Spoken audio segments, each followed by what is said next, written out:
नमस्कार दर्शक बंधु शुभ सकाळ। आज हूँ 21 तारिख जुलाई मास रविवार। चलतु जाना देश विदेशर किसी बचा बचा गुरुत्वपूर्ण खबर। एपर्यंत जदि आपण मैंने आम वीडियो को लाइक करना वीडियो को लाइक कर चैनल को सब्सक्राइब करी कमेंट माध्यम जनातु आपण मैंने आम वीडियो क्यों जिले देखुं।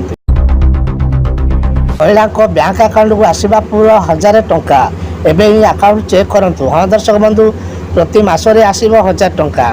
साधारण लोकों खुशी खबर देती सरकार। विशेषकर महिला मानक यह गुरुत्वपूर्ण खबर। एणिकी आकाउंट को टंका आसव यही खबर अनेक लोक को आश्वस्ति हेब। सरकार क्यों टंका जोगाई देवी खातार केते टंका आसव वर्तमान ए सब बाबद विस्तृत भाव में जाणी नियंतु। श्रावण मास जानतु काउडिया कहती कहीं बोल बम। श्रावण मास आरंभ होगा गोटे दिन बाकी अच्छी। मासर काउडिया माने शैवपीठ को जाई महादेव को जल अर्पण करते। मात्र निश्चित देखा काउडिया माने बोल बम बम बम बोले कही कही निज यात्रा करते।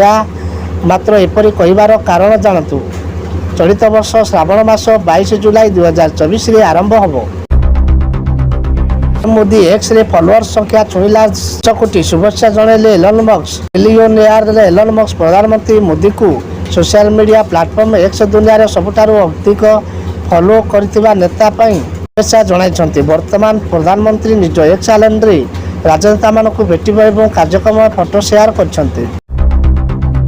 बांग्लादेश स्थिति बेकाबू लागू है कर्फ्यू। बांग्लादेश चलता संरक्षण विरोधी प्रतिवाद दिनकू दिन उग्र रूप धारण करने बेलू बेल होबार लगी। नियंत्रण आने को बांग्लादेश सरकार पक्षर समग्र देश में कर्फ्यू लगी जासह कौन परिस्थितिर मुकाबला निमंते अधिकरू अधिक जवान को विभिन्न अंचल में मुतयन कर। अक्टोबर मृत राशन कार्ड हिताधिकारी चिन्हट प्रक्रिया आरंभ कर सरकार। आसंता अक्टोबर राज्य में मृत और निखोज राशन कार्ड हिताधिकारी जांच प्रक्रिया आरंभ हो। जातीय खाद्य सुरक्षा योजना और राज्य खाद्य सुरक्षा योजन वास्तव में केते हिताधिकारी राशन नौकरी जमापड़। अनेक हिताधिकारी मृत होते सुधा से नाम खाद्य सामग्री उठा जाउछि। आंचलिक पाणीपाग जहाँ सूचना मिलूँ 23 जाए निर्धूम चेचिव वर्षा अपपात परिणत होती लघुचाप। बंगोपसागर सृष्टि होता लघुचाप आज अपपातर परिणत होती। वर्तमान यह पश्चिम उत्तर पश्चिम दिगरे घंटा प्रति 4 किमी बेगर गति करुच्ची।